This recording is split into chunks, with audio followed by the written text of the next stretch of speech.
investigation into James Comey? Yeah, not at all, Jake. I've not been contacted. I haven't been interviewed. They're not asked to interview me.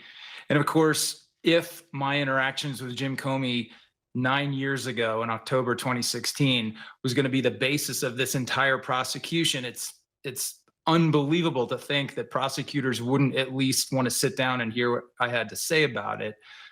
Could potentially be a fact witness or just to understand what my perspective is, and that has never happened. Yeah, I've seen others out there speculating that you're the person 3 named in the indictment as someone Comey allegedly authorized to leak information on his behalf. But a source familiar with the indictment told me that person 3 in the indictment is actually Comey's longtime friend, Columbia Law School professor Dan Richman, who was also a special government employee at the FBI at the time. Is that your understanding as well, or do you not know? Yeah, well, I mean, none of us know with great specificity because, as you said, the indictment really has no facts in it whatsoever. But as far as I'm concerned, I absolutely do not believe it's referring to me in any way. There's a couple of reasons for that. First, I never asked Jim Comey to authorize any disclosure to the media because I didn't have to. At that time in the FBI, there's only 2 people who had the authority to make that decision independently. One was Jim Comey and the other was me. It was something I did as a part of my job pretty routinely. So around that exchange in October, just that request never happened, which would make his answer to Chuck Grassley's question in 2017, if that's what they've clearly indicted him about, doesn't really have anything to do with me. As far as Mr. Richman is concerned, there were a number of leak cases opened by the FBI in 2017. And at least one of those included several articles in which information about our investigations had appeared and potentially in an unauthorized, not in an officially authorized fashion. Mr. Richman was interviewed and investigated as a part of those leak cases. I would expect that Jim Comey, and probably I, was also included in the initial list of potential suspects, as is very routine in leak cases. Every person who has access or had access to the information that is thought to have been leaked is included in that group of suspects initially. But those cases were all closed in 2020. So after 3 years of investigating, after interviewing Mr. Richman, after no doubt looking at computer and telephone records from everyone who had access to that information, these cases were closed without any requests for indictments. Yeah. So the idea that they would use those cases now, all these years later, is... I think if you go back to earlier this year, there was a lot of internal pushback that Republican members of Congress, they wouldn't stand for their pet projects or infrastructure projects in their districts not moving forward because a guy named Russ Vought decided that they weren't going to move forward. But look where we are today. Speaker Johnson took the microphone, and I was intently listening. And what did he say about this? He was very explicit, saying that Vought has to decide which services are essential and not. He'll have a subjective view on the priorities, the admin's priorities, and make sure they're funded. That's the Republican Speaker of the House effectively ceding the power to the executive branch because Congress is no longer funding the government themselves. And if you go back to Project 2025, it's worth going and reading the chapter that Russ Vought wrote, because he literally talked about the power of the OMB director in his view, that Congress can appropriate the funds, but then it is up to the president to determine what is actually allocated. Of course, there's a whole series of litigation underway in the courts about whether he could actually uphold USAID funding or funding for research. But this is a moment that that Russell Vought was built for and prepared for. And this is the moment that now he is using to try to exert that executive branch power. You know, Tim, this is Doge by another name. Yeah.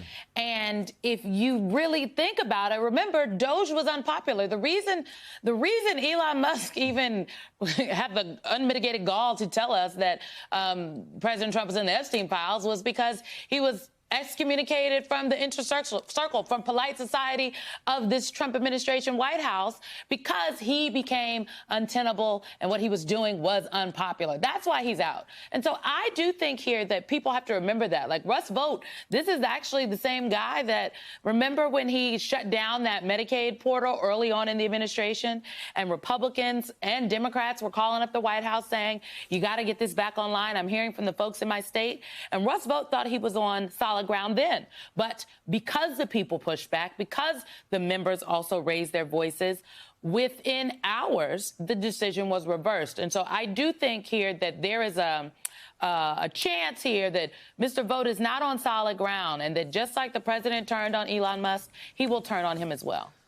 Well, I'm not sure about what the president's relationship with Russ Vought is and how that's going. I do agree with the point that, just like Doge, this is what they want to do. Like, they want to dismantle, the phrase that Steve Bannon always uses, dismantle the administrative state. Like, that's what they're there to do. That's what Doge was, and that's what Russell Vought is there to do. And I think the only difference this time is that they're trying to blame the Democrats for it, to do what they already wanted. I'm not as good a reporter as Vaughn, so I didn't write the quote down. But Caroline Levitt this morning was out there and essentially said something to the effect of, right, like, the pain is going to continue until the Democrats. It's bizarre. Well, the source familiar with the indictment told me that it actually is in reference to what was called the Arctic Haze leak investigation, which deals with those 4 stories that you're referring to in the New York Times, Washington Post, and the Wall Street Journal. Richmond was interviewed. Richmond denied that Comey authorized him to leak. But let me ask you just more broadly. The indictment says that Comey lied in 2017 and then again in 2020 when he was asked about the 2017 testimony, when he denied having ever, quote, authorized someone else at the FBI to be an anonymous source in news reports about the Trump investigation or the Clinton investigation, unquote. Given your experience with Comey, was he honest when he said he had never authorized a leak? All I can say to that, Jake, is I'm not aware of Jim Comey ever authorizing some other person to leak information. That's not something I experienced personally. It's not something I saw in all the time I spent working around Jim Comey. So I can't sit here and characterize his testimony, which I think is far from clear enough to be the basis of a false statement or perjury prosecution. But nevertheless, all I can say is what my own experience revealed, and that is I didn't ever see Jim Comey authorizing other people to leak information. You're an attorney. You spent more than 20 years at the FBI. What do you make of this indictment overall, especially in the context of President Trump exerting public pressure on the Attorney General, on the U.S. Attorney's Office in the Eastern District of Virginia, in the sense that Eric Siebert got fired and replaced by Lindsey Halligan?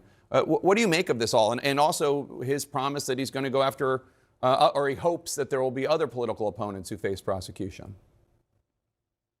I mean, there's only one thing to make of it, Jake. It is absolutely what the president himself characterized it as. It's vengeance. This is the revenge tour. It's the tour he promised when he ran for office in 2024.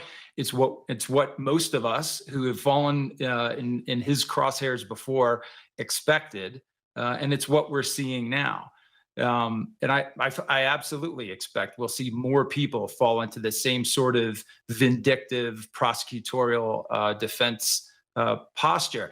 And let me just say, Jake, I'll take you back to 2017, the beginning of the Trump administration, when President Trump started having his first interactions with Jim Comey, which really troubled us to the extent that Jim wrote those now infamous memos about it. And those first few interactions, we would talk about them after the fact.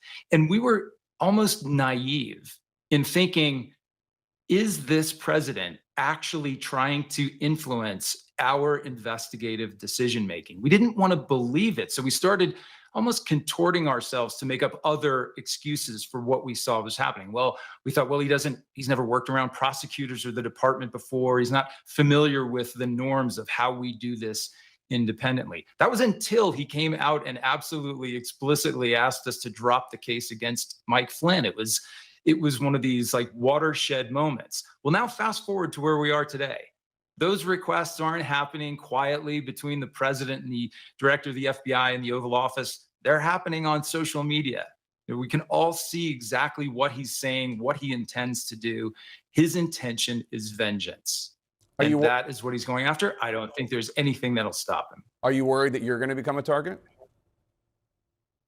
Of course, who wouldn't be, right? Anyone who worked in the FBI around those cases at that time has got to seriously consider that you might once again, and I've been here before. Sometimes politics isn't just policy. It's theater, mystery, and a dash of chaos. Watch closely. At first, Andy's voice sounds calm, measured, almost routine. But under the surface, there's tension. He's being asked if the FBI ever knocked on his door about Comey. And his answer, a sharp, "Not at all, Jake." That's not just denial. That's a man emphasizing distance from a storm that's gathering. This isn't some Netflix thriller, but it sure feels like one. Secret authorizations, anonymous sources, person 3 in an indictment. Sounds like a spy novel. And just when the plot thickens, a twist. It's not Andy at all. It's allegedly Comey's old friend, a law school professor. The suspense? No one can say for sure. Even Andy sounds like he's watching a mystery unfold in real time. But then the scene shifts. Suddenly, we're not talking about leaks anymore. We're talking about power. Russ Vought, government shutdowns, priorities decided in back rooms. The stakes rise like a drumbeat. The Speaker of the House, Congress, executive power. This isn't just policy jargon. It's the sound of the system bending under pressure. And right when you think it's about to calm down, Andy drops the big one. This is vengeance. That word cuts through like a blade.